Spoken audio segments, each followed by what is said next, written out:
Bienvenue dans un nouvel épisode du podcast. Aujourd'hui, écrivons demain. Le podcast qui met en lumière les acteurs du nouveau monde et favorise l'éveil des consciences. Je m'appelle Katia, je suis l'hôte de ce podcast.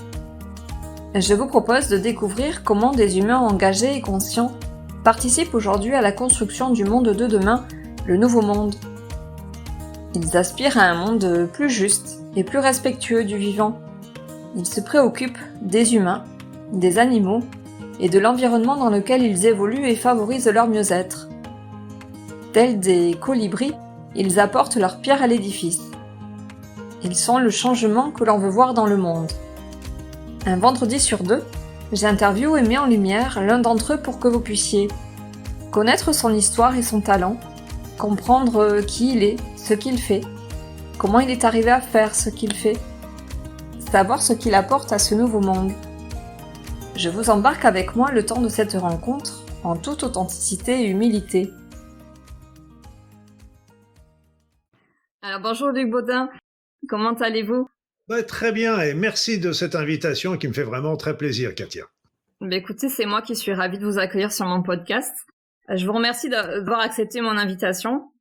Alors pour la petite histoire, je vous ai rencontré lors d'une conférence que vous avez donnée au Salon du Bien-être à Biarritz et vous veniez présenter un de vos derniers ouvrages, Ensemble vers un monde nouveau. Donc c'était pour moi une évidence de pouvoir vous donner la parole sur mon podcast qui est donc aujourd'hui Écrivons demain puisque j'ai décidé de donner la parole aux acteurs que je dis être du nouveau monde. Alors vous êtes un ancien médecin, diplômé en cancérologie clinique, vous êtes spécialisé en médecine naturelle et en soins énergétiques. Vous êtes également conférencier, auteur, vous avez écrit, alors vous n'avez pas fait le compte, mais plus d'une trentaine de livres et des romans, parce qu'on le dit pas très souvent, mais vous avez également écrit des romans. Donc sur des thématiques qui vous parlent et que vous avez à cœur de transmettre au grand public. Et vous partagez également vos connaissances donc sur votre chaîne YouTube où vous êtes assez prolixe puisqu'il y a une banque de ressources à disposition assez incroyable. Est-ce que vous voulez rajouter quelque chose sur votre présentation, Luc ? Oui, c'est vrai que je suis prolifique au niveau des livres, au niveau du site, mon site internet, où il y a plus de 1000 articles qui sont à disposition sur des sujets variés, sur toute l'évolution personnelle, etc. Et puis sur YouTube, où il y a à peu près 3 nouvelles vidéos toutes les semaines. Donc ça fait du travail, mais c'est vrai que dans ma vie, en fait, comme vous le racontez, j'ai été médecin pendant 25 ans, et puis il y a eu comme pas une fracture, parce que j'aime pas ça, mais un changement important dans mes activités par choix personnel. Donc là, j'ai arrêté mes activités de médecin pour passer justement plutôt dans la diffusion, comme vous l'avez dit, et comme je viens de vous le rajouter également.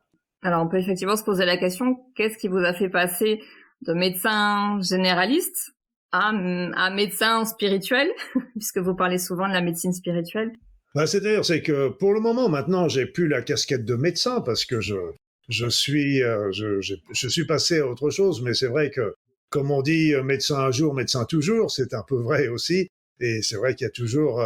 Mais pour répondre à votre question, j'ai été médecin, c'était plutôt, à l'époque, on parlait pas de médecin généraliste, on parlait plutôt de médecin de famille, ce qui était beaucoup plus sympathique comme travail et comme présentation, d'ailleurs. Et depuis le départ, j'ai toujours travaillé avec des médecines naturelles. C'est-à-dire que mon choix, quand je faisais mes études, soit je me spécialisais en cardiologie, rhumatologie, etc., soit je prenais mon travail de médecine générale, mais avec une orientation de médecine naturelle.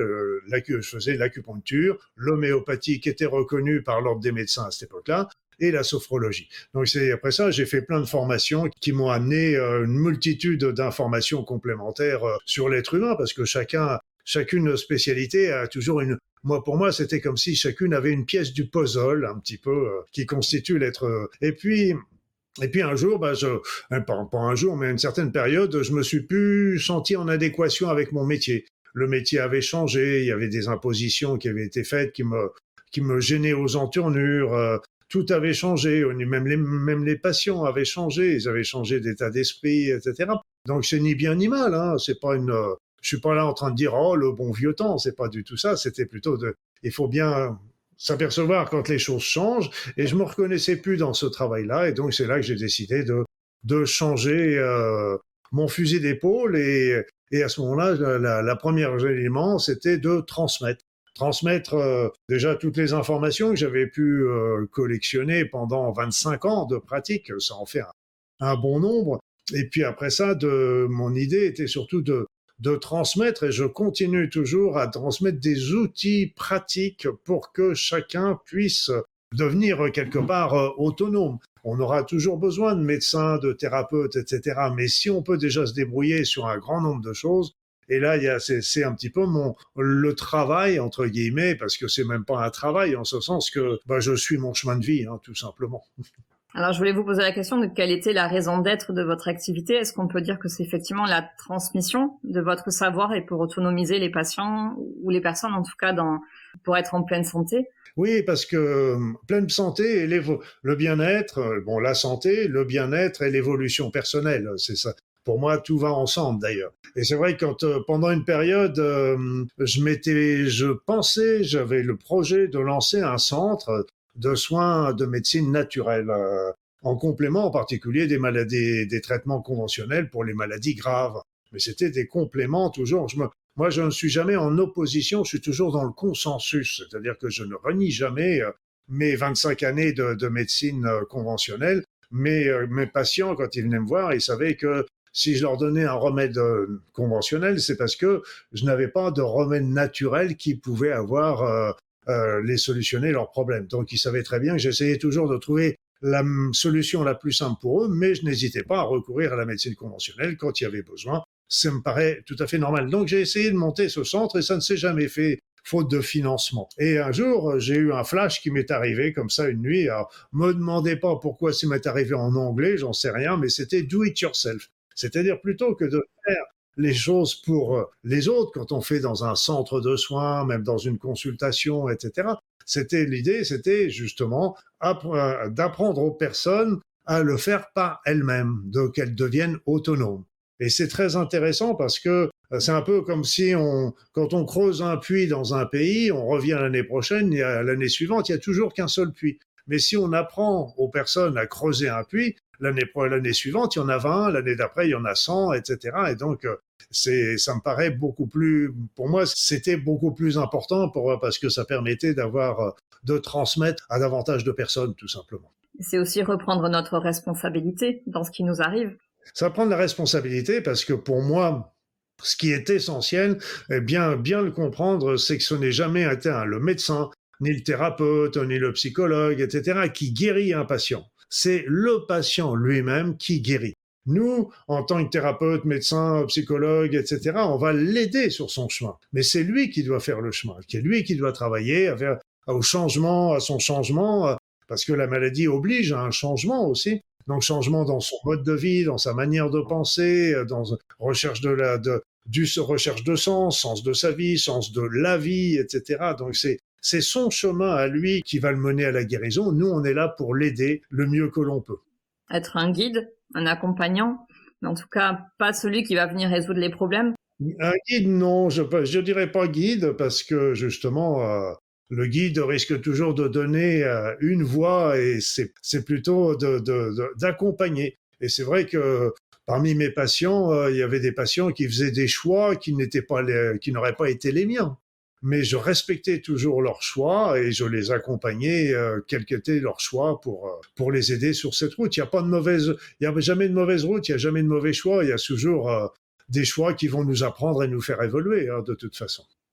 Quelles sont les valeurs qui vous animent dans votre quotidien? Alors, la transmission est une valeur, me semble-t-il, très importante. Est-ce qu'il y en a d'autres? Je dirais que la valeur la plus importante pour moi, au-delà de tout ça, c'est ma liberté.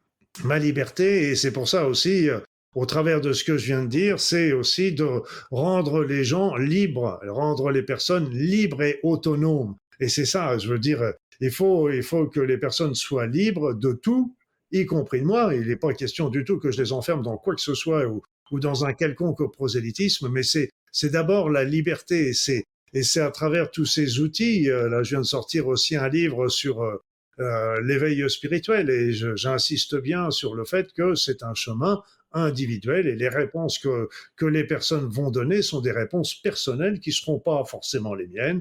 Mais ce n'est pas grave, ce n'est pas important. La principale, c'est qu'elles trouvent leur chemin, qu'elles suivent leur chemin. moi, avec le livre, je transmets des informations, mon expérience, etc., tout en disant bien que ce n'est que mon expérience et je donne pas mes réponses parce que chacun doit être libre. Donc c'est pour ça que c'est très très important, à mon sens, cette liberté. Et aujourd'hui, on a trop perdu cette liberté en donnant le pouvoir aux dirigeants, tout simplement, le pouvoir au niveau au patron qui va nous diriger. On perd au fur et à mesure notre pouvoir et notre liberté. Et on l'a vu d'ailleurs très très distinctement. Et ça, c'est un gros problème à se poser au niveau de notre société. On a vu avec la pandémie. Qu'est-ce qui s'est passé? Eh bien, on avait la sécurité d'un côté, ou celle qui était prétendue telle, et puis il y avait la liberté de l'autre. Et en fait, pour des raisons dites de sécurité, on éliminait nos libertés. Donc c'est aussi le savoir, ça c'est un problème de société, c'est pas un problème, mais entre sécurité et liberté, vous voyez, par exemple, le choix que j'ai fait au niveau d'arrêter mon boulot de médecin pour faire autre chose. Et à l'époque, je savais pas ce que j'allais faire. Je suis parti un petit peu en me disant, j'ai envie de faire autre chose, mais quoi? Et en fait, je suis parti de la sécurité. J'étais médecin, ça fonctionnait bien, j'avais plusieurs, un ou 2 mois de rendez-vous d'avance, etc. sur mon cahier de rendez-vous. Donc, c'était la sécurité. J'aurais pu continuer jusqu'à la retraite tranquillement. Et puis, mais je me sentais plus libre. Donc, après ça, à un moment, j'avais même fait une émission pendant un moment avec une radio canadienne et je l'appelais Électron libre. Un électron libre pour des électrons libres. Et effectivement, notre liberté ces dernières années a été mise à mal. Et après, qu'est-ce que la liberté? C'est une définition aussi peut-être très subjective. Puis c'est important d'être déjà libre dans sa tête. Si on n'est pas libre dans son corps mais ce qu'il faut, c'est toujours veiller à ne pas donner notre pouvoir aux autres et garder toujours le pouvoir. Et c'est pour ça que c'est intéressant des techniques comme Ho'oponopono, la loi d'attraction, les soins énergétiques, etc. C'est parce qu'en fait, ça nous montre que nous pouvons reprendre notre pouvoir et changer les choses aussi. Et ça, c'est aussi important. Pour moi, je considère que nous ne sommes jamais, j'ai bien jamais, une victime, sauf si nous nous présentons comme ça. Donc, parce que si on est une victime, c'est qu'on n'a rien à faire. Donc, on n'a plus qu'à subir les événements. Si par contre, avec certains points de vue, certaines techniques, etc., on reprend notre pouvoir sur notre vie, etc. Et là, ça change complètement, fondamentalement, évidemment, parce que pour moi, l'être humain naît libre. Il naît libre. On est libre depuis le jour de notre naissance. Et après, on galvaude un peu ce pouvoir à droite ou à gauche. Voilà. Donc c'est pour ça, cette transmission a pour but aussi de rendre les personnes libres et autonomes. Après ça, c'est le passage d'information, le passage d'expérience, tout en étant très respectueux. Je suis toujours très respectueux sur ce que vont en faire les personnes, parce que, comme je le disais tout à l'heure, il y a jamais de mauvais choix. On peut dire oui, il y a le bon choix qui va nous emmener vers la lumière, l'autre qui va nous emmener vers l'ombre. C'est vrai, on peut le présenter comme ça. Mais seulement si on va vers l'ombre, c'est qu'on l'a fait pour des raisons qu'on pensait pertinentes et qui n'allaient nous rendre heureux. Mais seulement en vivant cette expérience, on va comprendre, on va apprendre, on va évoluer. Et le jour où on aura compris, à ce moment-là, on changera notre manière de penser pour repasser sur d'autres considérations. C'est toujours un apprentissage. Mais effectivement, faut-il encore prendre conscience qu'on n'est peut-être pas complètement libre, ou du moins qu'on a la capacité de reprendre notre pouvoir et de pouvoir être souverain dans nos choix de vie, même si parfois on a l'impression qu'on n'a pas le choix et qu'on est contraint de faire quelque chose contre notre gré, alors que si, on a toujours le choix de. Et oui, c'est pour ça qu'il y a il y a il y a pas que moi, bien sûr, il y a d'autres personnes qui sont là pour réveiller, rappeler qu'il ne faut pas se laisser emporter, il faut les informations, c'est bien de les entendre, mais ce qu'il faut, c'est toujours chercher des informations alternatives, des informations sur d'autres points de vue pour avant de se faire une opinion personnelle. Et après, chacun choisit. Et là encore, les réponses qu'on apportera, et c'est bien. Imaginons un monde où on serait tous d'accord. Ce serait terrible. On n'aurait plus rien à se dire. Tu penses ça? Oui. Bon, tu penses ça? Oui. Tu penses ça? Oui. Bon, bah écoute, salut, à la prochaine fois.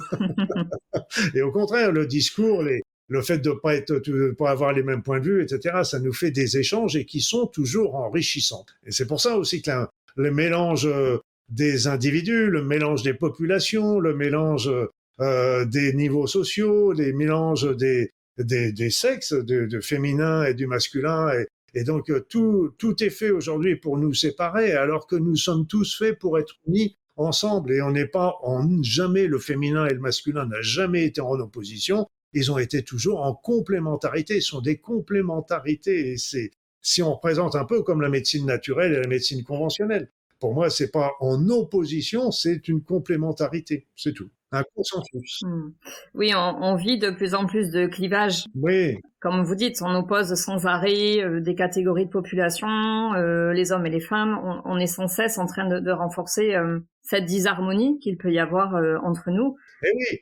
Alors, comme vous dites, les choses peuvent être complémentaires et pas du tout en opposition. Ah oui. Et vous le dites souvent, effectivement, pour les médecines alternatives, c'est un terme que vous n'aimez pas tellement, puisque vous préférez effectivement médecine complémentaire, et l'un ne va pas sans l'autre. Voilà. Oui. J'appelle jamais médecine alternative, j'appelle jamais médecine douce, parce qu'elles sont pas forcément douces. Les médecines naturelles elles peuvent être alternatives quand la médecine conventionnelle n'a pas de solution. Autrement, quand la médecine conventionnelle a une solution, elles vont se situer en complémentarité. Moi, j'avais vu ça en cancérologie quand je voyais mes patients, les remèdes naturels, pour ne parler que d'eux, parce qu'il y a bien d'autres choses à travailler aussi, ça pouvait agir déjà sur l'état général, sur le stress, sur l'angoisse, sur le sommeil. Ça pouvait agir aussi pour renforcer les remèdes naturels, les remèdes conventionnels, pour les rendre encore plus efficaces, lutter contre les effets indésirables. Et il y avait même des remèdes qui pouvaient avoir des effets véritablement contre le cancer. Mais comme on n'a pas assez d'études pour les asseoir, eh bien, on peut pas les présenter comme étant des alternatives. Mais il y en a. Donc après ça, mais c'est pour ça que j'ai fait aussi le chemin qui va beaucoup plus loin. Et vous l'avez un peu soulevé tout à l'heure avec la médecine spirituelle. C'est-à-dire que pour moi, aujourd'hui, je prêche véritablement pour une médecine holistique, mais au sens très large. La médecine conventionnelle, évidemment, qui pour moi est toujours incontournable pour la chirurgie, pour les maladies graves, et après pour les urgences. Après ça, les médecines naturelles. Il y a l'apport émotionnel, l'apport psychologique avec les croyances, les conflits, etc. L'apport énergétique et l'apport spirituel. Et pour moi, le traitement doit prendre l'être humain dans sa complétude. Et j'avais souri parce que c'était un cheminement qui a pris du temps pour arriver à voir un petit peu l'intérêt et l'importance de chacun. Et en fait, j'ai relu un peu après un écrit de Platon qui disait exactement ça, la même chose, mais il y a 25 siècles. Je dis, bon, bah écoute, Luc, t'as rien inventé ou t'as pas inventé l'eau chaude. Mais c'est vrai que le soin de l'être, de l'âme, de nos aspirations, etc., et à mon sens, est un élément primordial pour les maladies, ce qui n'empêche pas, bien sûr, comme je l'ai dit, de prendre les traitements conventionnels, etc. Mais c'est très important de prendre cette conscience de cette dimension. Dans la maladie, mais dans la vie, je dirais aussi. Oui, parce que par rapport à la médecine, on est dans une approche très morcelée, avec des spécialités, c'est-à-dire qu'on vous découpe presque par morceaux, c'est-à-dire vous avez une problématique digestive, c'est la médecine digestive qui va se charger de vous, sans prendre en compte effectivement la globalité, votre être, votre état émotionnel, psychologique, vraiment quelque chose de cet ordre-là, réinscrire au niveau holistique, d'avoir une prise en charge et une approche beaucoup plus globale. Oui, et c'est là que quand je me suis intéressé à la symbolique des maladies, on n'appelait pas ça comme ça, et il y en a beaucoup qui appellent ça le décodage biologique, mais ça s'appelait encore autrement mais peu importe. Ce qui m'a intéressé dans cette mis à part le bon sens, il y a toujours pourquoi tel cancer chez un fumeur va aller sur la gorge plutôt que le poumon, plutôt que la vessie, etc. La médecine n'a pas de réponse et là, avec la symbolique, on va déjà pouvoir trouver beaucoup plus le facteur déclenchant psychologique, mais c'est surtout qu'avec elle, les maladies qui étaient très disparates, comme je les ai appris, parce que d'un seul coup, il y avait la tuberculose, et puis il y avait l'ulcère d'estomac, et puis il y avait les polypes d'intestin, etc. Donc il y avait le cancer, il y avait la migraine, et donc c'était des maladies, mais qui sont les unes à côté des autres. Quel est mis à part l'être humain qui est souvent oublié en médecine conventionnelle, qui est au milieu de tout ça, eh bien, quel est le sens? Et là, d'un seul coup, avec la symbolique, ça m'a permis de voir comment tout ça, ça s'articule ensemble. Et que ce ne sont pas des maladies disparates, c'est simplement notre être, notre âme qui souffre et depuis longtemps et qui est en train d'envoyer des messages à travers la maladie. Pourquoi tel type de maladie et pourquoi pas tel autre? Pourquoi tel organe et pas tel autre, etc. Et là, ça devient extrêmement intéressant. Mais comme je le dis, c'est dans la médecine holistique, on utilise tous les outils et on ne, surtout, c'est pas, je suis absolument opposé à supprimer, justement, par exemple, dans un cancer, de pas utiliser tous les outils, dont les médecines conventionnelles. Et ce qui donne aussi finalement une ouverture pour la personne qui est malade, c'est-à-dire en termes de réflexion et de questionnement, et d'ouvrir son champ de conscience, ou de s'éveiller aussi peut-être à des questions sur le sens. Qu'est-ce qui fait peut-être que j'ai cette maladie? Dans quel contexte? Pourquoi? Et pas de se renfermer sur, voilà, je suis malade. Et au contraire, de réfléchir et de questionner ça. Oui. Vous savez, c'est un peu comme le cancer, évidemment. Je l'ai beaucoup travaillé de par le diplôme que j'ai passé montre bien que c'était une maladie qui me tenait à cœur, mais il y a beaucoup de personnes qui disent, il y a moi et il y a le cancer. C'est comme si c'était deux choses différentes. Et en fait, le cancer fait partie de la personne. Les cellules cancéreuses sont des cellules qui viennent de la personne. Donc là aussi, il faut changer un petit peu son point de vue par rapport à ça et ne plus... souvent, moi, je voyais ça avec les personnes qui faisaient de la méditation. Elles me disent, ah oui, moi, je médite pour que les cellules immunitaires aillent attaquer les méchantes cellules cancéreuses, etc. Que je dis, oui, je comprends bien pourquoi elles font ça, parce que c'est la vision, c'est le point de vue que défend la médecine conventionnelle. Je l'entends bien.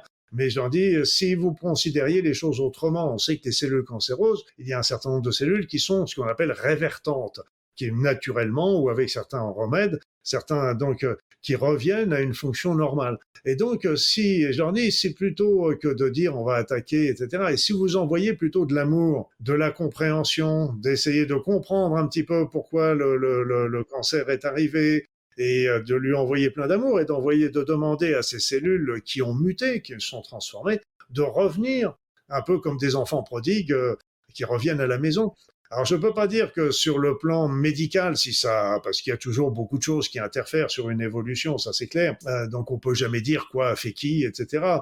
Mais ce que je peux dire par contre, c'est que les personnes qui ont fait ce genre de méditation, qui ont abordé leur maladie de cette manière, étaient beaucoup plus sereins, ont vécu beaucoup plus sereinement, beaucoup plus dans la paix, que de se dire mon corps est un vaste champ de bataille. Et là aussi, c'est changer de posture, c'est ne pas se victimiser, je suis malade et je ne peux rien contre cette maladie, je m'en remets au corps médical. C'est aussi reprendre possession de soi, de son corps et de son être, et essayer d'accompagner cette maladie qui est là, et de peut-être même d'avoir effectivement une action positive dessus, puisqu'on est aussi créateur. En tout cas, on a un pouvoir créateur qu'on ne soupçonne pas toujours. Une puissance de la pensée qui est énorme.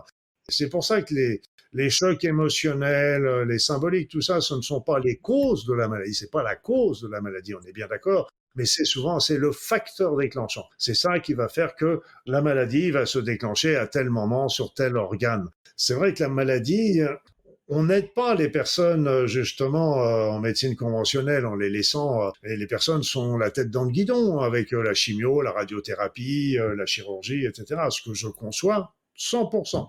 Mais seulement, au bout, il y a un certain nombre de personnes qui se posent aussi des questions du pourquoi. Qu'est-ce qui peut... Alors, il y a beaucoup de personnes qui commencent à dire, je vais regarder du côté des médecines naturelles, ce qui est très bien, mais qu'est-ce que je peux faire obtenir en plus des traitements conventionnels? Ça, c'est déjà très bien, mais il faut aller beaucoup plus loin en ce sens, en recherchant, je dirais, le sens de la maladie, en recherchant, en plus quand on développe une certaine vision spirituelle, de savoir quand on a répondu à ces questions, qui suis-je, où vais-je, dans quelle étagère, eh bien ça nous permet d'avoir non pas une vision plus élevée, ça c'est prétentieux, c'est d'avoir une vision différente et plus globale de la situation, qui nous permet de mieux l'aborder à mon sens. Alors, je fais le lien avec la petite phrase que vous avez écrite dans votre livre, Tous ensemble vers un monde nouveau. Rien n'est écrit, tout est en nous et dans les choix que nous faisons. Quel lien est-ce que vous faites Non, mais c'est pas, j'ai bien compris. Oui, c'était pour résumer en tout cas ce que vous étiez en train de dire. Enfin, ça m'a fait faire le lien avec cette petite phrase qui ouvre en tout cas un champ des possibles sur ce que l'on vit, sur notre santé, sur notre capacité à créer le monde que nous désirons, à peut-être guérir de la maladie, à comprendre en tout cas effectivement la puissance que nous avons en nous. C'est-à-dire, faut bien le comprendre, c'est que on a tous un chemin de vie qui nous permet d'avoir des expériences, qu'on qualifie parfois comme des épreuves, mais tout ça nous aide à nous développer, à développer notre état d'esprit, à développer notre conscience, à ouvrir un certain spiritualité. Spiritualité, il faut bien comprendre que ça vient du spirit. Spirit, c'est l'esprit. L'esprit par opposition à la matière. Donc se dire, ok, j'ai un corps, mais j'ai aussi un esprit. Et donc développons un petit peu cet esprit, voyons un petit peu cet esprit, c'est évoluer. Là, de toute façon, nous sommes tous amenés à le faire, mais quand il y a une maladie grave, là, on est en train de nous secouer, un peu comme de nous dire, bon, écoute, tu n'as pas voulu le faire jusqu'à présent, maintenant, avec cette maladie, il faut que tu t'y mettes un bon coup. C'est pas une punition, hein. La maladie n'est jamais une punition. Il n'y a pas de jugement, il n'y a pas de tout ça. C'est simplement de pousser vraiment la personne dans ses retranchements pour lui dire, maintenant, ça suffit, il faut que tu le fasses, il faut que tu y ailles. Donc, on évolue.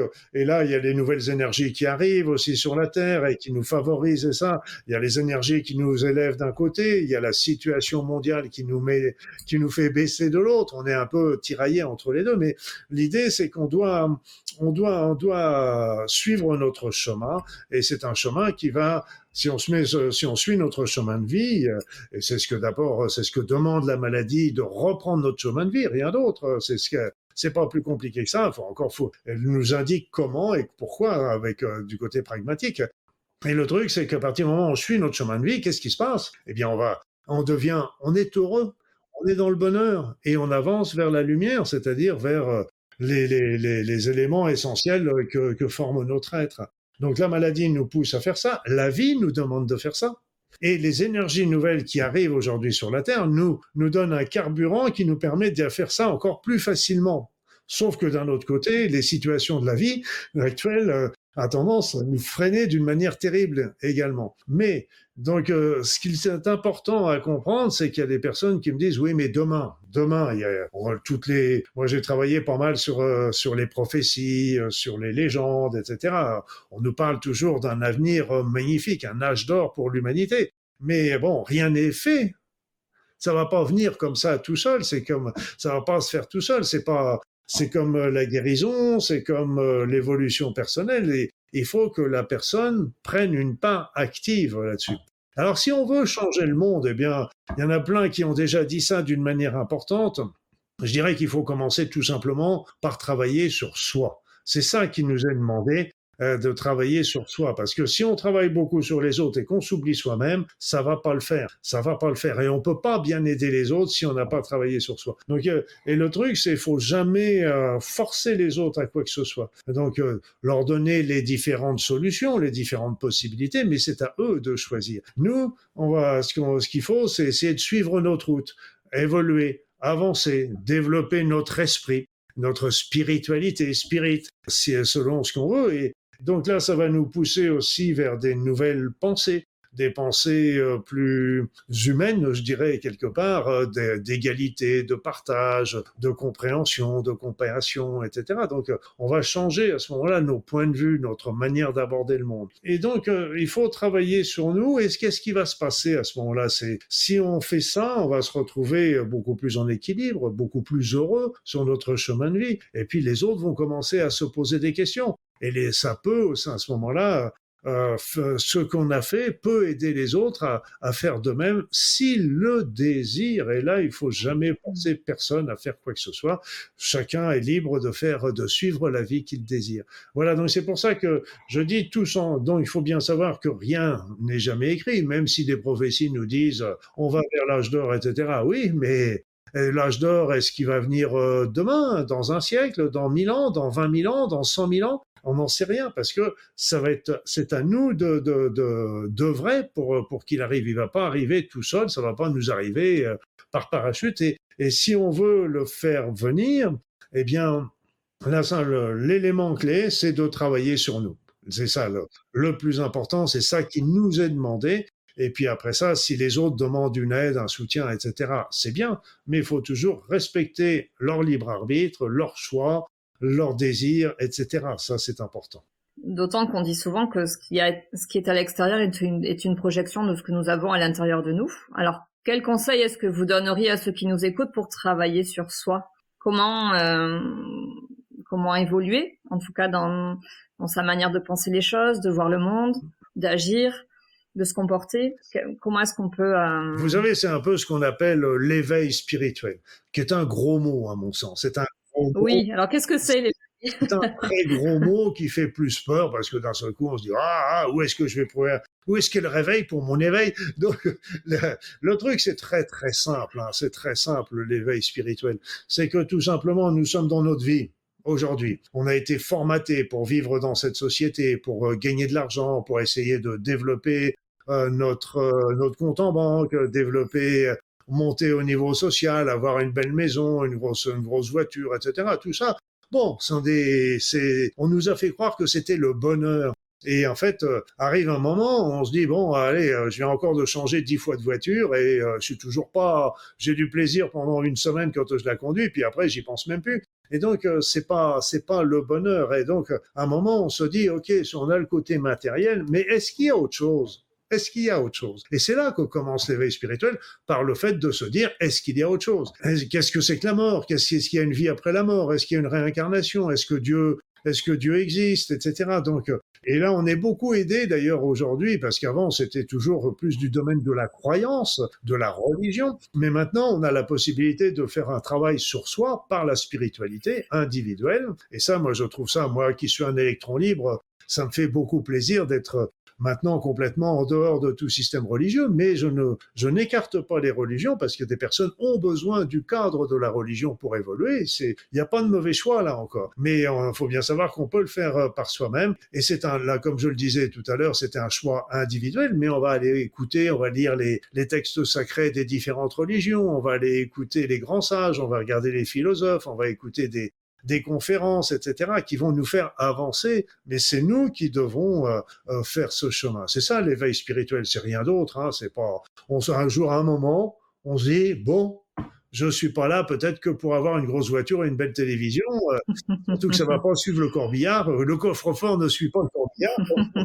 Et donc voilà. Et on se dit est-ce qu'il n'y a pas un autre? Et la physique quantique nous aide beaucoup, justement, quand on se penche un peu là-dessus, parce que lire les bouquins des grands comme Einstein, comme Hubert Reeves, comme Hawkins, qui nous montrent justement que le monde n'est pas du tout comme on le voit et que le monde matériel n'est que la partie émergée de l'iceberg.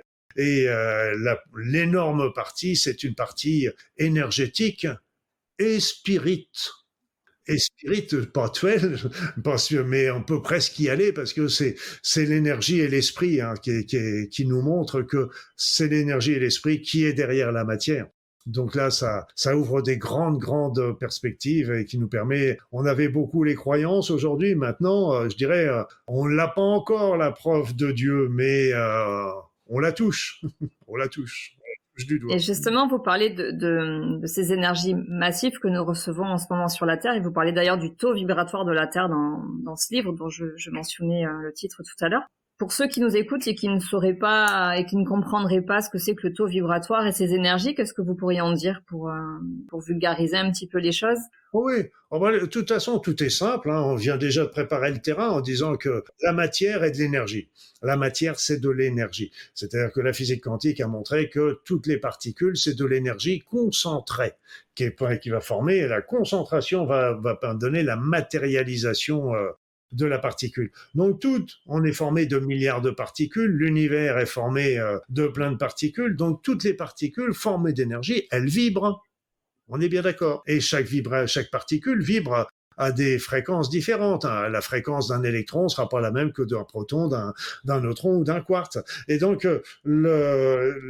les cellules sont formées de particules, les organes sont formés de particules, le corps humain est formé de particules. Donc, par exemple, le corps humain ou la planète, la Terre, est un agglomérat de particules qui chacune d'elles vibre. Et ce qui va se passer, c'est qu'on va avoir le taux vibratoire de l'ensemble, la moyenne, je dirais, quelque part, de cette vibration de toutes les particules. Ça, c'est valable au niveau d'un être humain, c'est valable au niveau de la planète, c'est valable au niveau de tout. Et c'est pour ça que notre niveau vibratoire aussi nous change en fonction de notre état de fatigue, notre état de pensée, nos angoisses, etc.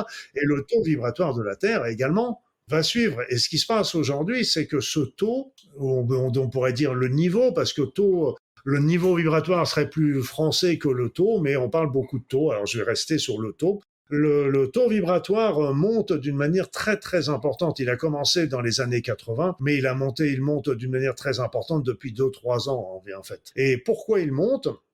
C'est parce que notre planète, la Terre, est certainement le système solaire et certainement les systèmes solaires limitrophes, reçoivent aujourd'hui quantité d'énergie importante provenant de l'espace, d'après certains auteurs, ce qui expliquerait d'ailleurs le phénomène, parce que l'univers, dans sa globalité, ou au moins la partie qui nous correspond, est toujours en évolution.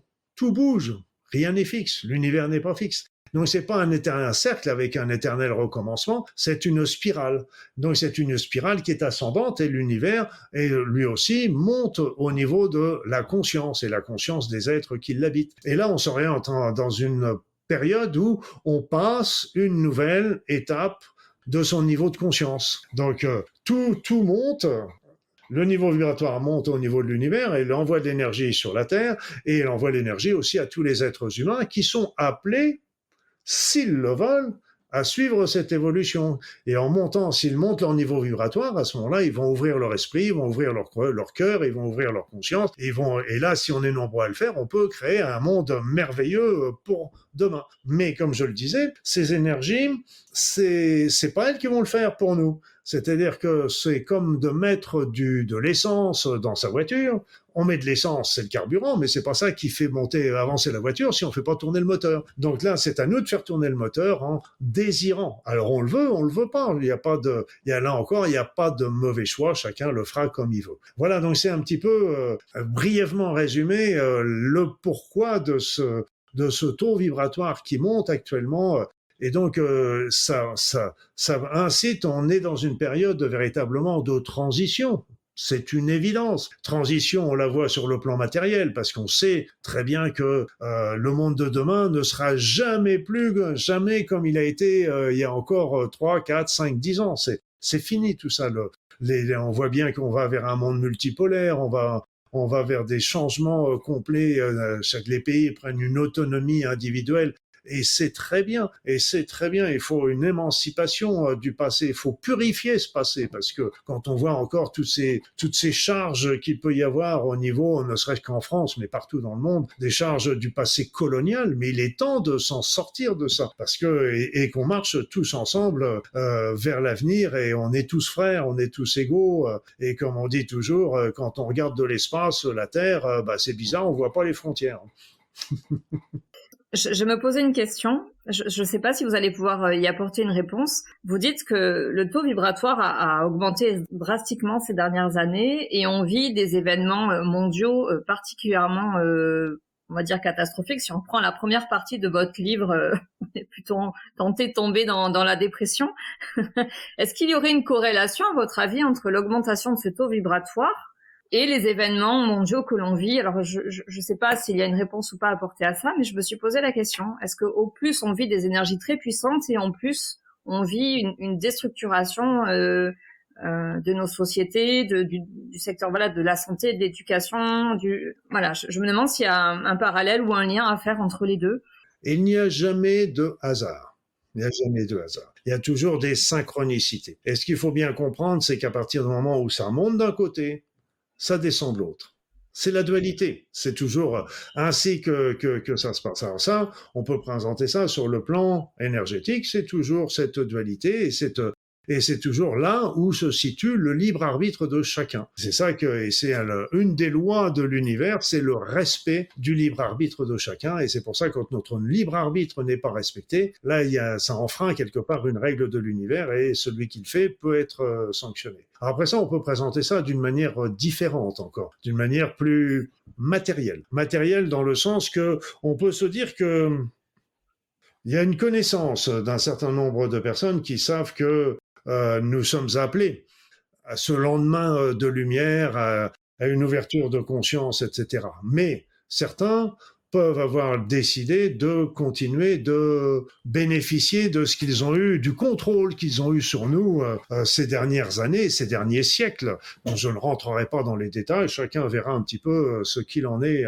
compris. Et donc, le pouvoir est toujours tentant et de se dire, de garder ce pouvoir, c'est toujours quelque chose d'important. Et donc, pour garder ce pouvoir, il faut empêcher les personnes d'avancer, d'évoluer pour les garder sous contrôle. Et ça, c'est une autre manière de pouvoir Et ce qu'il faut savoir, et les Indiens Hopi l'ont très bien expliqué dans une de leurs prophéties, c'est que, comme je le dis, l'univers est en train d'ascensionner, disons, monter de fréquence plus exactement, monter sa fréquence vers plus de conscience. Donc il entraîne toute la partie de l'univers entier ou la partie qui correspond à ce phénomène.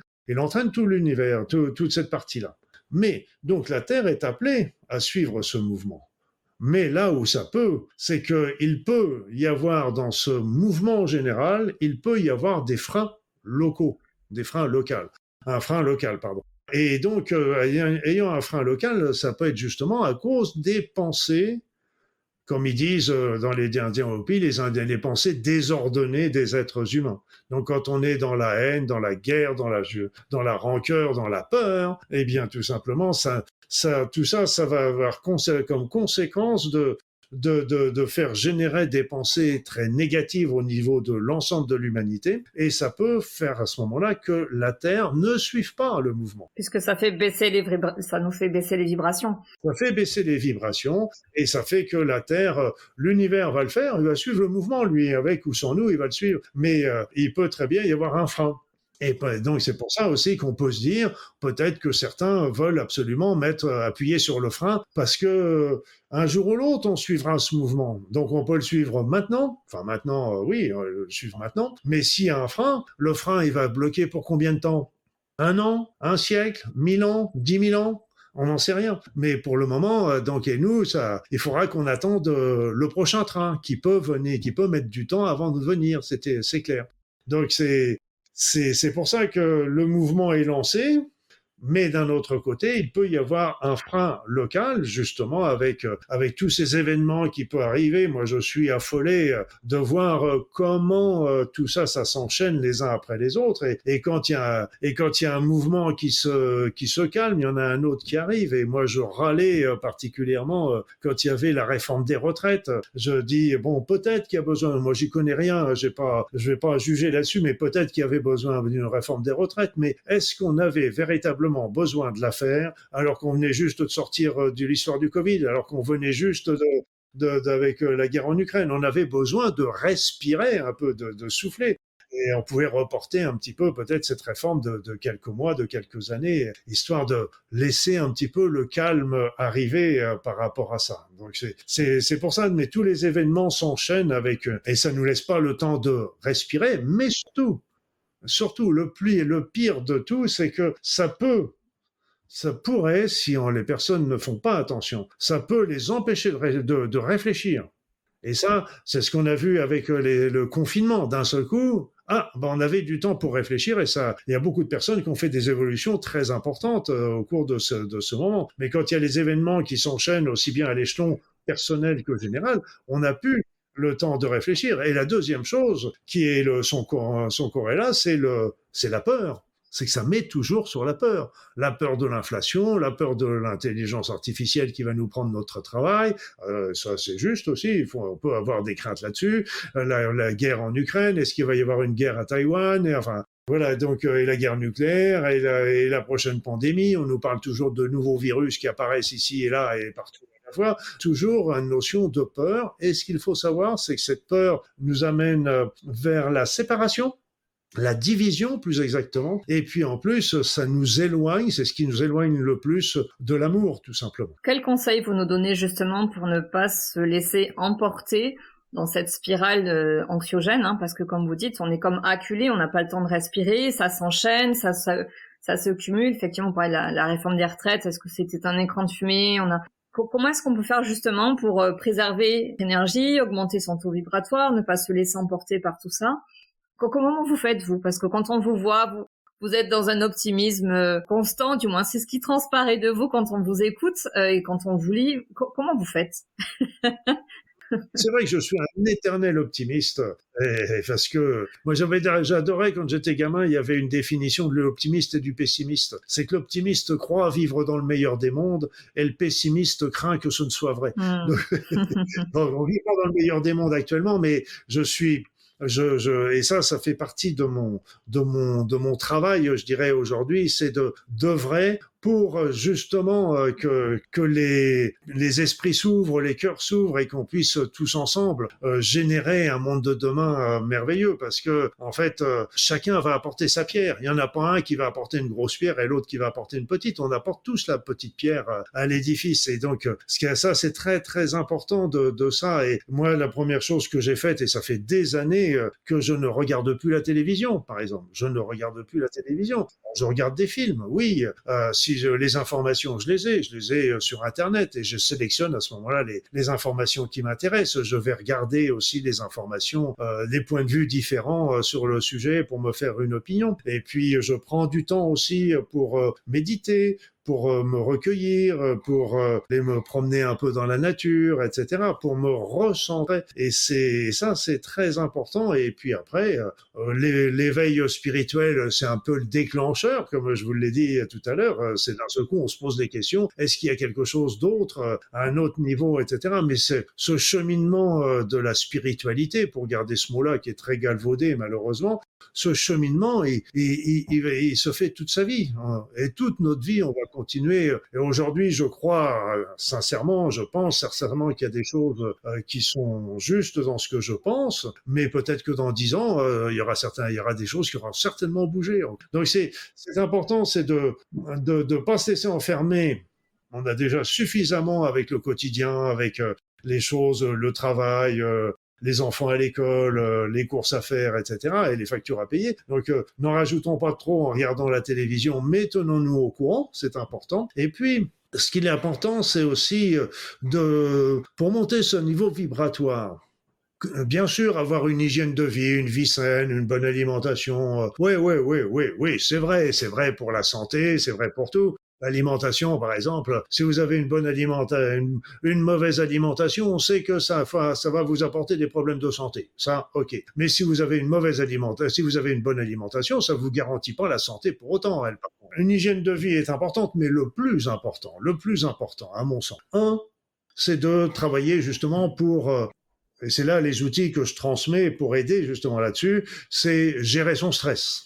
Ok. Solutionner tous les conflits que nous avons, que ce soit les vieux conflits qu'on n'a pas solutionnés, qui viennent du passé, etc., ou les conflits actuels. Parce que ça, ce sont des boulets qu'on a au pied. Et puis après ça, prendre l'habitude de rester dans son intégrité. Ça, c'est aussi important, de pas faire des compromis sur des choses qui nous sont importantes. Après ça, de sortir du jugement. Là aussi, c'est très important. Qui sommes-nous pour juger les autres ? Qui sommes-nous pour juger une situation? Il y a une guerre qui se déclenche, ok, on nous présente des histoires, on nous présente des motifs, on nous présente des motivations, mais en fait, on ne sait pas. Quand on écoute les uns et les autres, on s'aperçoit que c'est quand il y a une dispute entre deux individus, on écoute l'un, ah bah oui, il a raison, on écoute l'autre, ah bah oui, il a raison, et en fait, c'est exactement ça. Donc faut sortir du jugement et puis commencer à vouloir mettre des pensées de compassion, de compréhension, de tolérance, de partage. Je dirais un travail, j'allais dire, c'est pas un travail, bien sûr, mais ça nécessite une volonté de le faire. L'intégrité, le non-jugement, le fait d'être davantage dans la compréhension, dans la tolérance, dans le partage, sont des éléments qu'on met au fur et à mesure et c'est l'expérimentation, parce que là encore, faut pas être, c'est pas quelque chose qui va se faire du ping. Allez, tiens, aujourd'hui, non, c'est pas comme ça que ça se passe. C'est qu'il va y avoir toujours les vieux réflexes qui vont arriver avec un jugement. Quel imbécile celui-là, quel con celui-là, etc. Et donc, il est complètement débile de dire une chose pareille, etc. Donc, les vieux jugements vont vite reprendre, mais aussitôt, il faut les effacer pour remettre quelque chose de positif. Et au fur et à mesure qu'on le met dans sa vie avec la volonté, au fur et à mesure, ça devient une habitude. Et ça, ces pensées élevées nous permettent de monter notre niveau vibratoire. Et inversement, en montant notre niveau vibratoire, ça nous favorise de développer des nouveaux paradigmes et des nouvelles pensées. C'est un cercle vertueux. Oui. Et vous parliez donc aussi de l'énergie de l'amour. Eh oui. Tout un programme. Katia, si vous avez assisté à ma conférence à Biarritz, je fais très souvent faire un petit exercice, l'exercice de l'amour. Oui. Et donc là, c'est un exercice qui est très impressionnant quand on le réalise, Tout à fait. parce que ça se fait à deux. Hein, donc il y a une personne, on décide entre les deux personnes qui va commencer à envoyer de l'amour à l'autre, et l'autre se met en réception. Et au bout d'un certain temps, on fait l'inverse pour que les deux puissent apprécier les deux situations. L'important, c'est qu'on voit quand l'autre nous envoie de l'amour, mais on le sent. Et qu'est-ce qu'on se sent bien, qu'est-ce qu'on se sent heureux, etc. Et inversement, quand on envoie de l'amour, c'est pareil. Donc c'est vraiment un sentiment qui est extraordinaire, où on est bien. Nous sommes faits pour vivre dans l'amour, nous sommes faits pour penser dans l'amour, parler de l'amour, agir dans l'amour, etc. Et dès qu'on est dans la peur, dès qu'on est dans la rancune, dans la jalousie, etc., eh bien là, on sont des acides qui vont nous faire du mal et qui peuvent nous conduire d'ailleurs à la maladie. Et enfin des facteurs déclenchants qui peuvent nous conduire à la maladie. Et alors que quand on est dans l'amour, dans le pardon, on est bien. On est quand même bête, hein, je dis on parce que je me mets avec vous. C'est un travail aussi à faire qui n'est pas. Toujours les vieux réflexes ont tendance à sortir et il faut toujours travailler contre, mais sortir justement de tous ces sentiments nuisibles qui détruisent notre esprit et notre corps. Hein, et ça a des répercussions comme le stress. On sait très bien que c'est très mauvais pour le corps. Ça favorise un certain nombre de maladies. Et puis moi je dis toujours, moi je suis toujours optimiste parce que je me dis, l'univers ne veut que notre bien. Et donc là, il veut notre évolution de conscience. Et s'il cherchait à nous détruire, comme on est sans arrêt en train de nous dire, on nous montre un monde anxiogène avec des virus, des germes qui veulent nous détruire, etc. Mais il y avait Luc Montagnier qui expliquait très bien, parce que vous vous rappelez, c'était quand même le découvreur du sida, et il expliquait que si on veut arrêter la notion du sida en Afrique, bien sûr, de distribuer des préservatifs, etc., c'est bien, une éducation sexuelle, c'est utile, mais l'essentiel, ce serait de donner à toutes ces personnes en Afrique des conditions de vie, une bonne hygiène de vie, une bonne alimentation, de l'eau potable, un toit sur la tête, d'être heureux avec sa famille et avec ses voisins. Et c'est ce qu'on demande tous. Mais ça montre le terrain. Et si le terrain est bon, eh bien, le germe n'est rien, le terrain est tout. Voilà. Oui, ce serait juste satisfaire les besoins fondamentaux. Satisfaire, mais nous sommes faits pour avoir ces besoins fondamentaux. On cherche tout à fait. Et regardez qui cherche à nous diviser. Et ceux qui cherchent à nous diviser cherchent à nous dominer. C'est tout. Moi, j'avais fait un grand tour du monde pendant 1 an et demi à la fin de mes études de médecine. Donc, j'avais vu plein de pays, etc. Et à la fin, je me suis dit, mais qu'est-ce que tu retiens de ce voyage? Tu as vu plein de civilisations, de sites archéologiques, etc. Qu'est-ce que tu en retiens de tout ça? Et en fait, ce que j'en ai retenu, ce qui en est ressorti, c'est ça. C'est qu'en fait, partout, dans tout, moi, je vivais avec les populations locales parce que je faisais ça d'une manière la plus économique possible. En fait, je me suis aperçu que tout le monde, qu'est-ce qu'il veut? C'est ce que je disais. Avoir de quoi manger pour toute sa famille, avoir un toit sur la tête, de l'eau potable, avoir la santé, avoir au moins accès à des soins, etc. quand il y a besoin, être trempé dans sa famille, être trempé avec ses voisins, quelle que soit la couleur de peau, la religion, le machin, on s'en fout. Ça n'a aucune importance, tout ça. Le principal, c'est ça, ce à quoi l'ensemble de l'humanité aspire, sauf quelques-uns. Alors, on s'approche tout doucement de la fin de l'interview, Luc. Donc, je donne la parole aux acteurs du Nouveau Monde. Qu'est-ce que ce serait pour vous le Nouveau Monde? Alors, vous parlez de monde nouveau. Est-ce que finalement, on se rejoint sur effectivement ce que l'on projette, en tout cas, de quelque chose de différent de ce que l'on vit en ce moment? Qu'est-ce que ce serait pour vous et comment est-ce que vous apportez votre pierre à l'édifice pour que ce monde-là puisse se réaliser?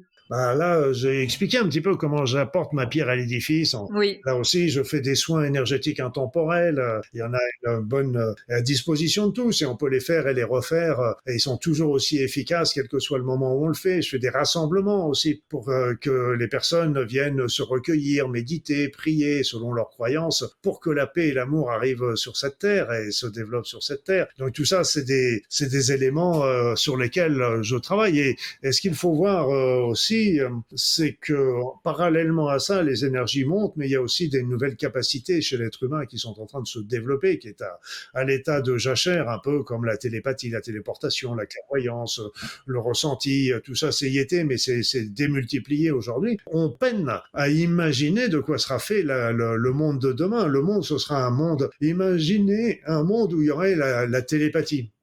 Imaginez un monde où tout le monde vit pour l'équilibre, pour le partage, donc d'un seul coup, moi, il n'y a plus besoin de gouvernement. Je riais une fois parce qu'il y avait une école ou un lieu où ils étaient en train de préparer les dirigeants de demain. Mais je dirais que demain, on n'aura plus besoin de dirigeants. C'est justement, ce sera l'anarchie, mais au sens noble du terme, c'est que chacun aura conscience de ce qu'il est, de comment il est, etc. Et du respect qu'il doit avoir avec la nature, qu'il doit avoir avec les autres, etc. Donc ça, c'est le but final. C'est sûr qu'on va arriver par des périodes qui vont être des périodes de transition, mais je pense que à partir du moment où on fait sauter justement les peurs, on fait sauter ces divisions, j'allais dire ces divisions à la con, mais excusez-moi l'expression, mais c'est parti du cœur, ça part du cœur.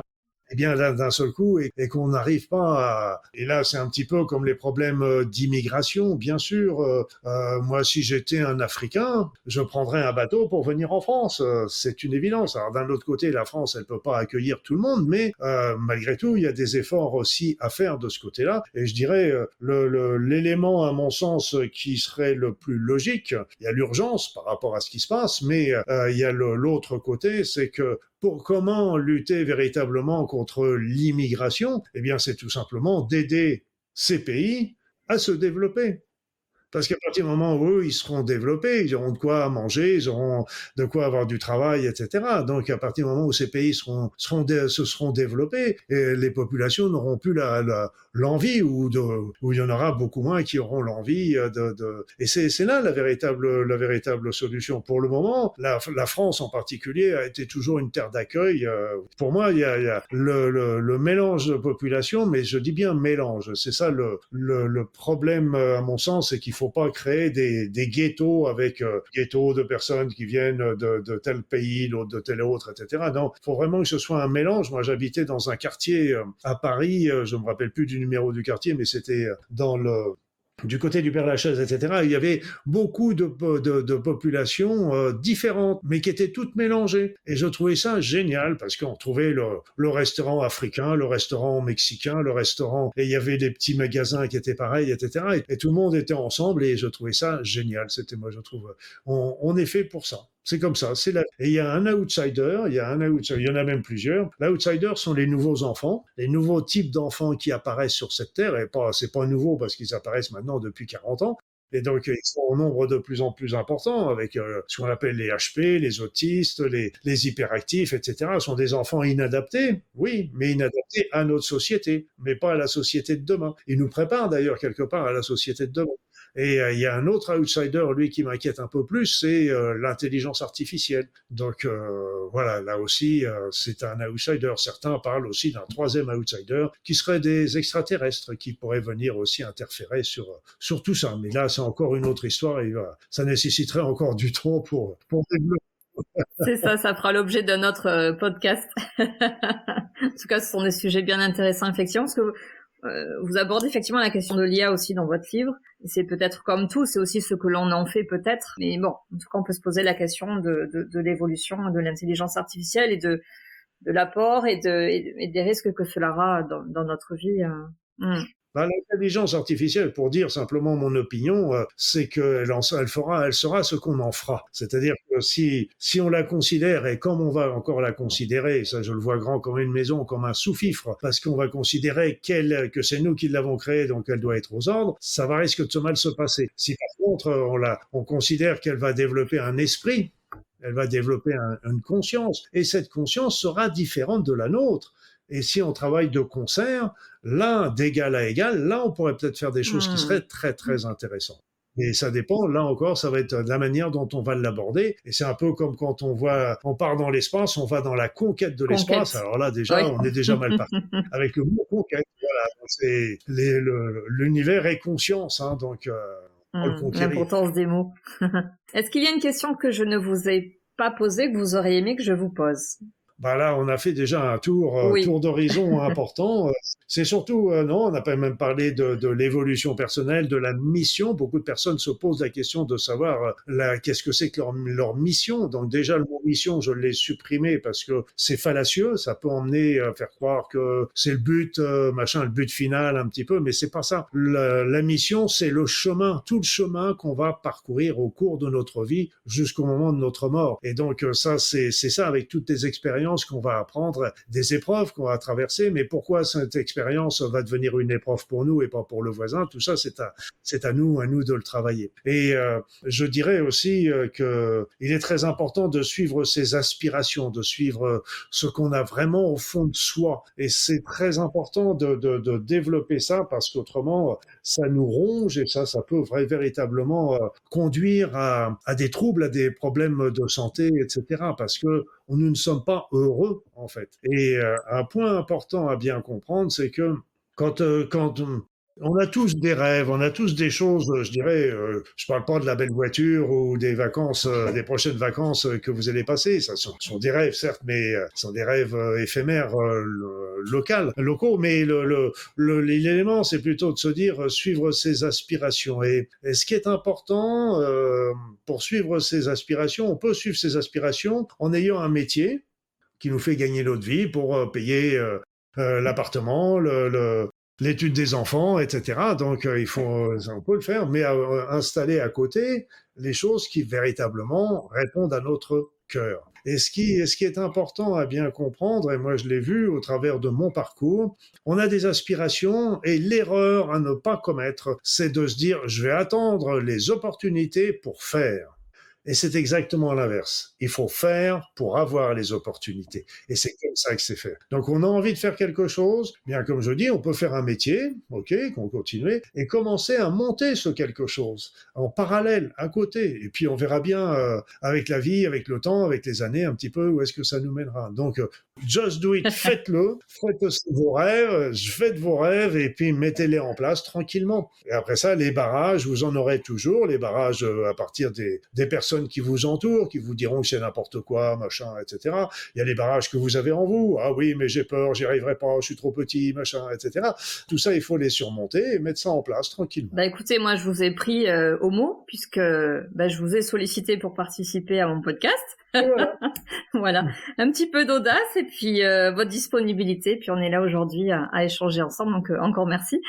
Merci. Effectivement, de se mettre en action permet peut-être de créer des opportunités, ou tout à fait.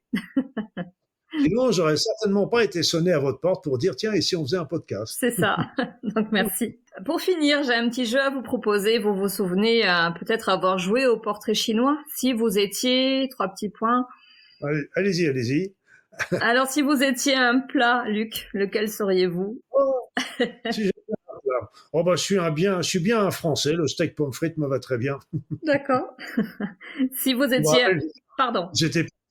Non, je vous en prie. J'étais parti à l'étranger pendant un certain temps et je mangeais évidemment local, etc., qui était très bien. Mais quand je suis rentré à Paris, la première chose que j'ai été faire, c'est de me manger un steak pomme frites. Et alors je riais parce qu'il y avait le serveur qui me voyait apprécier ce steak pomme frites, qui est banal évidemment dans une brasserie, etc. Puis il me dit mais qu'est-ce qui se passe là? Vous sortez de prison ou quoi?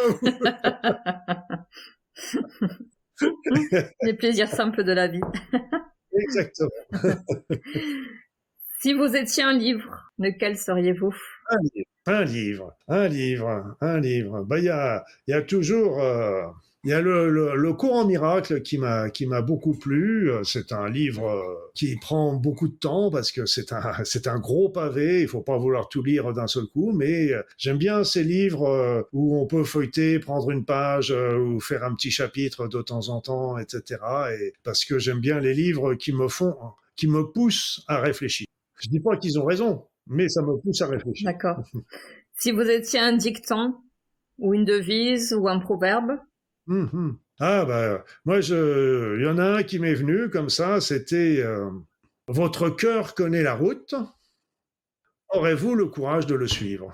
Et oui, vous parliez tout à l'heure aussi d'intégrité, d'aspiration, c'est comment se reconnecter à soi, et vraiment, et aller être à l'écoute de ce que l'on a à l'intérieur de nous, de qu'est-ce que notre intuition nous dit, qu'est-ce que notre cœur nous dit. Exactement. Et puis l'autre côté qui rejoint ça, mais d'une autre manière, c'était de se dire le jour où je vais passer de l'autre côté, eh bien je voudrais avoir des souvenirs, mais pas des regrets. Donc, c'est pour ça que j'ai beaucoup bougé dans ma vie, parce que j'avais des choses qui me tentaient de faire, eh bien, je les ai faites. Donc, il y a des choses qui ont marché, d'autres qui n'ont pas marché, mais au moins, j'ai fait, j'ai tenté. Et donc, au moins, ça, la plupart des choses que j'ai faites ont bien fonctionné, mais il y a quelques trucs où j'ai eu des barrages, mais ça montrait que je n'étais pas sur ma route, mais c'était intéressant de le faire et au moins, j'ai tenté. Hmm. Si vous étiez un film? Ah, il y avait, parce que c'est vrai que je suis un amateur de films qui était, parce que il y en avait un qui m'avait bien plu, c'était Avatar, comme beaucoup de personnes, le premier surtout. Mais bon, il y avait aussi cette notion de guerre qui était un petit peu dans le dommage. Ah non, il y en a un. Ah bah non, ça y est, je l'ai celui-là. C'est La Belle Verte. De Colin Serrault? Oui, c'est La Belle Verte. De Corinne Serrault. Ah non, ça c'est La Belle Verte. Il n'y a pas de souci parce que là encore, vous parliez du monde de demain, vous parliez de tout un tas de choses et là, ce film, pour ceux qui ne connaîtraient pas, se voit à deux niveaux. Bon, maintenant, c'est un film qui est quand même assez ancien. Il doit avoir une bonne trentaine d'années, mais il est toujours autant d'actualité. Mais on peut le regarder au premier niveau et donc on rit parce que c'est un film humoristique. Mais si après ça on le revoit, mais en regardant un petit peu, en écoutant un petit peu plus le deuxième niveau, là, je veux dire que Colin Serrault, oui, chapeau. un grand bravo, et surtout quand elle l'a fait à l'époque. Hein, donc c'est vraiment un grand coup de chapeau. Tout à fait. Alors vous savez que vous n'êtes pas le seul à m'avoir donné ce titre-là. Ah, donc allez le voir sans plus tarder. Il nous ouvre un petit peu aussi sur le monde de demain. Oui, hein. tout à fait. Et pour terminer, si vous étiez un super-héros? Super-héros. Pourquoi j'en suis pas? Non, je rigole. Non. Là, je serais le Docteur Strange. Parce que le Docteur Strange, il était médecin, enfin, il était chirurgien, si je me souviens bien, au tout départ, et puis il a eu un accident, etc. Mais il a eu une brusque rupture dans son exercice et qui l'a poussé vers d'autres pensées, une autre philosophie, même la manipulation des énergies. Et bon, sans me comparer à lui, je trouve qu'il y a quand même j'étais pas chirurgien, mais il y a quand même eu quelque chose et je me suis poussé et j'espère qu'un jour je pourrai manipuler les énergies aussi bien que le Docteur Strange. Ben, je vous le souhaite. C'est gentil. J'ai encore du boulot, hein, j'ai encore du boulot. Mais ça peut venir vite, on sait jamais, il suffit de demander. Hein. Tout à fait. Ben, vous le répétez suffisamment, donc effectivement, ça peut venir. Est-ce que vous voulez ajouter quelque chose pour terminer? Oui, je dirais simplement aux personnes qui nous écoutent que dans la vie, nous sommes faits pour être heureux, pour être dans le bonheur, pour être dans l'amour. Nous ne sommes pas faits pour souffrir. Quand on souffre, en général, ça veut dire que c'est nous qui amenons la souffrance par des croyances, par des points de vue, etc. C'est nous qui créons. C'est un peu comme le stress. Le stress, il n'y a pas des animaux dans la nature qui sont stressés. Nous, on est stressés parce qu'on anticipe, on imagine ce qui pourrait se passer. On est dans l'anticipation. Un conflit, une situation, plus exactement, pour une personne va être douloureuse, très douloureuse, voire même quelque chose d'insupportable. Et pour l'autre, ça va être quelque chose de certes désagréable, mais pas plus que ça. Et donc, on n'est pas fait pour vivre dans la souffrance, pour évoluer. On n'a pas besoin de la souffrance pour avancer, pour évoluer dans notre être, dans notre conscience, dans notre spiritualité. Non, ce qui est important, c'est quand vous avez des choix à faire, toujours choisir le choix qui va vous rendre heureux, heureuse, qui va vous apporter le bonheur. Et c'est ça qui est très, très important. Toutes les autres considérations, il faut les laisser parce que c'est des choses qui vont vous dire votre mental, votre ego, votre voisin, votre père, votre mère, etc. Mais on va vous donner tas de bonnes raisons pour ne pas le faire alors que votre cœur aspire à le faire et suivez toujours votre cœur qui va vous emmener vers le bonheur et la joie. Même si c'est à contre-courant, même si l'entourage ne nous encourage pas effectivement dans cette démarche, même si ça paraît complètement irrationnel, déraisonné, allons-y. Je peux dire que quand j'ai arrêté la médecine, j'en ai entendu aussi bien de la famille que des amis, que des proches, de tout. Mais ce qui est intéressant aussi à voir tout ça, c'est que ça fait le tri aussi un petit peu des personnes. Malgré tout, on perd certains amis, mais on en retrouve d'autres sur notre chemin. Mais surtout, on voit véritablement les gens qui nous aiment véritablement. Et en fait, il y a des personnes de mon entourage qui me disaient, bah écoute Luc, t'as fait ce choix, bon, on comprend à moitié, on comprend pas, mais c'est pas grave. Nous, ce qui nous importe, c'est que tu sois heureux. Et c'est ça l'important. Ils étaient heureux parce qu'ils me voyaient heureux, tout simplement. Et ça, c'est là qu'on voit véritablement les gens qui nous aiment. Tout à fait. Ben, je vous remercie beaucoup. Merci Katia. Bah écoute, ça a été encore un grand plaisir de te rencontrer. Même la dernière fois, c'était en présentiel, mais là. Tout à fait. On a eu le plaisir de se rencontrer. Enfin, j'ai eu le plaisir de vous voir pour de vrai. Oui. Voilà, merci à tous. Merci de nous avoir accompagnés. J'espère que tout ce que j'ai pu vous dire pourra vous aider, éclairer. Je vous ai dit, sont des expériences que je vous ai transmises. Après ça, à vous de faire ce que vous en voulez, ce que vous jugerez utile. Tout à fait. Bonne journée. Portez-vous bien. Merci, au revoir. J'espère que vous aurez pris plaisir à nous écouter. Si vous avez aimé cet épisode et que vous souhaitez continuer à découvrir les histoires de ces acteurs du Nouveau Monde, n'hésitez pas à vous abonner. Et si vous voulez être tenu informé de la sortie du prochain épisode, abonnez-vous à mon profil sur LinkedIn. Merci d'avoir pris le temps de passer ce moment avec nous. Je vous dis à très vite pour un nouveau témoignage d'une belle âme.